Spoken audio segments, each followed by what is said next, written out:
Hello, welcome back to DCD Transporters. And here we are with a little T5, a bit of an update on how we got on with it. So I think we may have mentioned before, but I wasn't too sure. We were going to go and do a bit of a trip with it.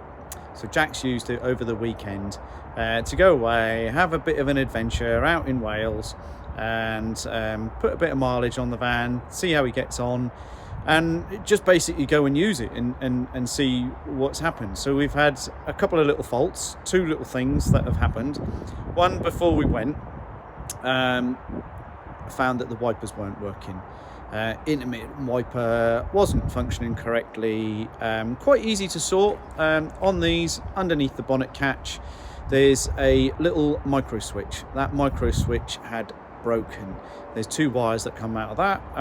One of the wires was really badly corroded, and that had stopped the switch from giving the van the signal to say that the bonnet was shut. So without that, getting that signal, the intermittent wipers won't work. Probably the most sensible reason for that is that mechanics that were working on the vehicle, if they didn't realise the wipers were on and they were underneath that scuttle panel, if they suddenly decided that they wanted to move, the wipers that is, you're probably going to do quite a bit of damage to your fingers. So fair play for that being a thing. So from Volkswagen, we got a brand new bonnet catch and the wiring. The wiring wasn't the best on this. It'd been repaired somewhere as well, so that and the micro switch was definitely causing a bit of an issue. So replaced that wiring loom that comes with the bonnet catch and the switch, altogether less than 100 quid. So okay, not really. You can probably find them on eBay, but I'm a bit of a stickler for using genuine parts if you can. While Volkswagen is still supporting the bits for these, I think it's worth putting genuine bits on it. And for sub £100 parts, as long as they're not something silly that's ridiculously expensive, like a tiny trim clip for loads of money, then yeah, use VW. So that was an easy fix. Wipers now all working correctly as they should do. The other problem didn't manifest itself until Jack was pretty much nearly into deepest, darkest Wales, right out near the coast, so as far the other side of the country as what he could have been, and we had limp mode come on the van. So Jack rang and said, I'm not too sure what's going on, explained a few issues to me. I thought it might have been a boost pipe that had come off, but it wasn't. Everything was still on and working correctly as such. And then after turning the engine off and then turning it back on again, the van had reset itself. So what we think has happened is that it's hitting boost cut. So the pressure is too high on the boost. So the most common problem for that, and we're not totally sure that is this, but we've had it on the computer and the computer is saying it's got a boost regulation issue. And that's normally one of two things. So it could be N75 valve. They're not normally that bad to cause a bit of a meltdown in that respect. They normally start mooing and all of that. But these turbos have got a variable vane geometry on it. So the vane will angle itself on the exhaust side of the turbo depending upon what revs the van is at and how much exhaust flow is going through it. So they can move to get maximum pressure at any given RPM and flow. So what generally tends to happen with the turbo is, because it's on the exhaust side of it, it gets all clogged up. That little valve is operated, that part of the turbo and those vanes move by vacuum. That vacuum's controlled by the N75 valve, and the turbo, because it's on the exhaust side, is obviously getting all the soot from the engine going past it, and they can just, one wear or two, get a bit sooty and get stuck. So we're going to have a look at it. We need to do a service on it anyway. I was hoping to service it before Jack went away, but we just ran out of time. But let's hope that we can fix it. Some have suggested putting some Mr. Muscle down there, some oven cleaner, because that'll obviously break down the soot and all the muck. But obviously it needs to be done on the exhaust side, so we're going to have to drop the exhaust off it so we can get to that side of the turbo.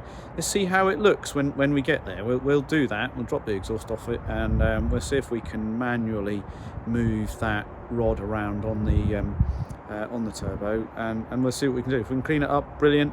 If not, it might be a turbo that we've got to stick on it, which is a bit of a shame, but let's be fair, we knew we were going to get into some bills, didn't we? So you know, a 300 quid turbo, it's not really that bad, is it? And yeah, we can fit that, so again, that shouldn't be too bad. But that was it really. So I think we experienced that, or Jack experienced that, a good few times on the hills going through Wales. So it underloads when the turbo's trying to obviously provide quite a bit of boost to the engine to help with the torque and everything else, and because of that vane not being in the right place, it was then over boosting, which is then telling the ECU, it's like, oh hello, something's gone wrong, got too much pressure, let's shut it down because otherwise bad things will happen. So that's exactly what it's done. So it shut itself down, and with a reset, ignition off, ignition back on again, it's cleared that fault and he's been able to carry on in his way. Not ideal, but not a complete breakdown, so yeah, it is what it is.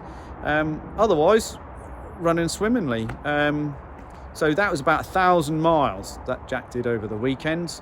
We've been using it in between. I've been using it backwards and forwards to home, and you know, it's been really good. So I can't really you know, knock it. So as far as I can tell, I think we've still made quite a reasonable purchase.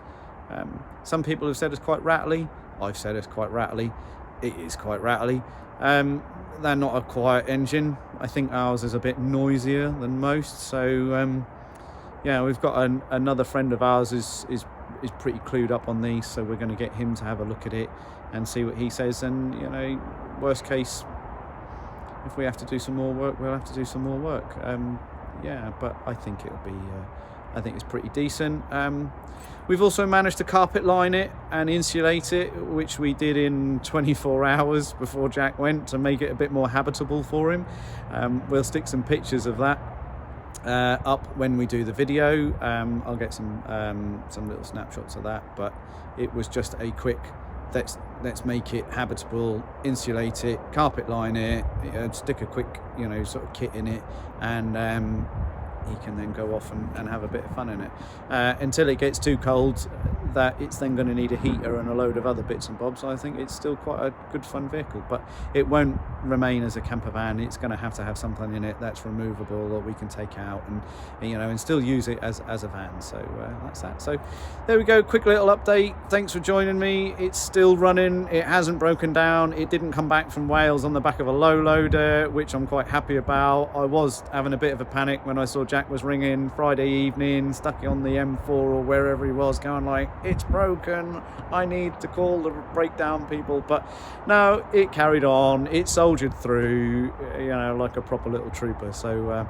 still really happy with it. So thanks for joining me. Please do subscribe to the channel. We'll keep bringing you more updates with the van and other bits and bobs that we're doing. So hit that like button. It really does help us. And like I said, most importantly, if you could subscribe to us, that would be fantastic, because that just helps us get seen throughout YouTube, and other people can then get our video shared to them. So thanks very much for joining me, as I said, and we'll see you in the next one. Cheers. Bye-bye.